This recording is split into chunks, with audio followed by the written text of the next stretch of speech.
कुकरनाग में Covid SOPs को लेकर जहां इंतजामिया मतहरक है, वहीं लोग भी इंतजामिया का तावन कर रहे हैं। बता दें कि कुकरनाग के लोग तमाम कोरोना एसओपीज पर अमल कर रहे हैं। ज़रूरी सामान की खरीदो फरोख्त के लिए दुकानों को कोविड प्रोटोकॉल के तहत खोला जा रहा है।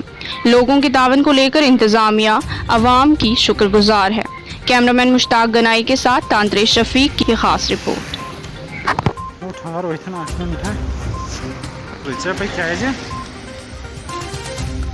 अगर पत वनते ना